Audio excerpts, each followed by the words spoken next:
Ayan, good morning guys. Nakikita nyo ba yan?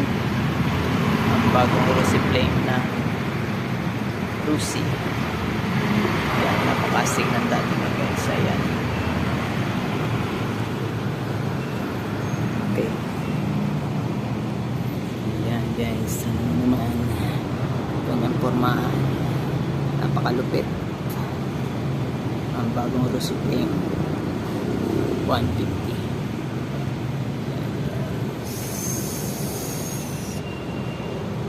Yan ang kanyang front facing headlight. Napaka-astig ng dati niya. Ang angas talaga. Sa headlight pa lang, nakikita nyo na guys. Ang ganda. Yan, LED na po ang kanyang mga headlight. Yan, kung makikita nyo guys, parang may dalawa siyang sa harapan. Ito po ang kanyang low beam at ang kanyang high beam. Ito naman po yung kanyang DRL. Napakaganda ng design. Bumagay sa kanyang maangas na mukha. Ayan. Tapos ito naman po ang kanyang fender, front fender. May logo ng signature logo ng Rusi. At ang kanyang telescopic port. Napakaganda rin guys. Ito na po ang kanyang brake sa harapan. Yan. Dual caliper piston brake. Yan. Malaki na rin po ang kanyang disc brake sa harapan guys. Okay. Ito na po ang kanyang panel case, ang kanyang handlebar,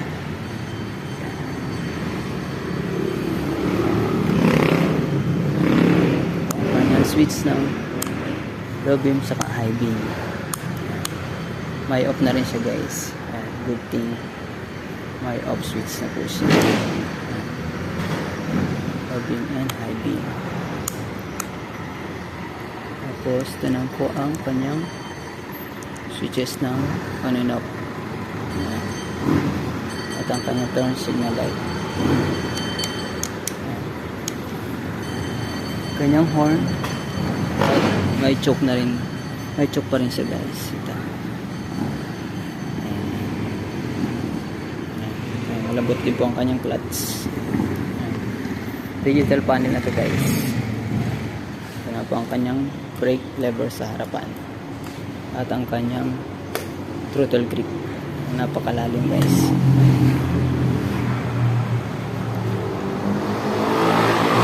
Ito ang kanyang side bearing. May branding na Rusi. Yan guys. Sure naka Euro 3 na rin pala to guys. Yan. Ang Rusi Flame 150. Ito na po ang kanyang footrest.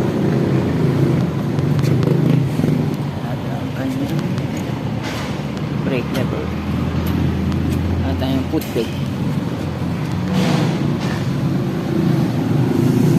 Ito na po ang kanyang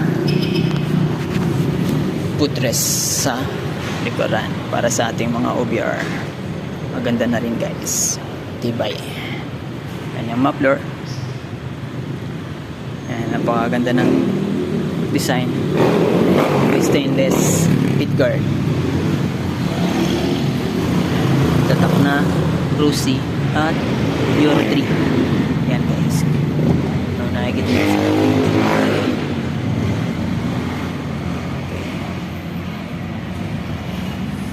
Ito na po ang kanyang pangalan na Rusi Flame. Napakasimple lang ng kanyang decals. Ito na po ang kanyang underseat. Wala po tayong compartment dito guys. Gas tank lang po makikita natin dito. Ayan. At ang kanyang air filter po na nasa ibabaw. Ito na po ang kanyang puan. Ang ilalim ng kanyang puan. White plastic po ang ginamit nila. Ayan. Malapad din po ang upo nito guys. Kaya makasigurado po tayo na komportable tayo kapag nagra-rides. Malambot din po ang kanyang foam. Ito na po ang kanyang grab handlebar sa likuran. May tatak din po siya na Rusi. Yan. Ito din po sa likuran, yun naman po ang kanyang turn signal light na naka-LED na rin po guys. At ang kanyang tail light. Napakaganda nun. Datingan. Ayan. LED na rin po yun guys. Meron din po siya dito ang reflector sa likuran. At plate light. Ayan po guys. Ano po ang kanyang fender. Rear fender. Sakto lang po yung haba niya para sa ating gulong. At ang size naman po ng kanyang gulong sa likuran ay tingnan natin guys. Yan, 3.0 by 17. 3.0 by 17. At ang brand po niya ay Seon. Seon NJK. Okay. Ito ang kanyang chain. Kanyang sprocket.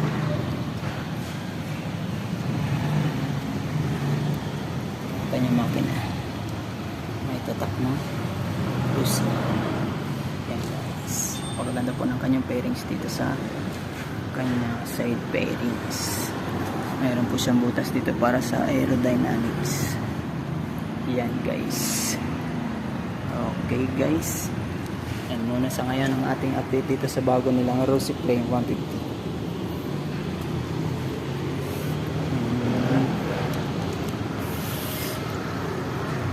This unit guys is carburetor pa. Sa pagkakalang ko, hindi ako natatamad dito. Unit ito ay carburetor po guys. Yan. Ayan guys, kung trip niyo po ang unit ito, punta lang po kayo dito sa punta 1 Bagtas, Cavite. Katabi niyo po ito ng Caltex gasoline station. Ayan guys.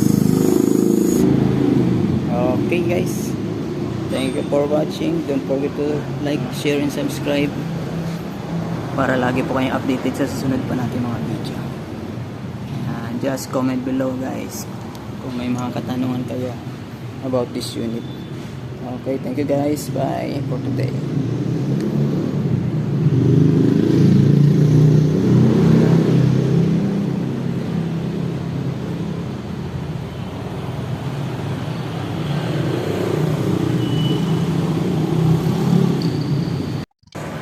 Ayan guys, para mabigyan ko po kayo ng reference kung gaano kataas ang seat height ng Rusi Flame 150. Ayan, try po natin sakyan para makita nyo po kung gaano kataas. Ayan, ang height ko po ay 5'3". At ayan po, kitang-kita nyo, tingkahit po tayo talaga dyan. Medyo may kataasan po yung kanyang seat height. Ayan, pero maganda naman po ang motor na to. Tsaka maganda po ang bounce ng kanyang mga shock. Okay. Sana nagustuhan nyo po ang video po natin ngayon. Thank you for watching guys.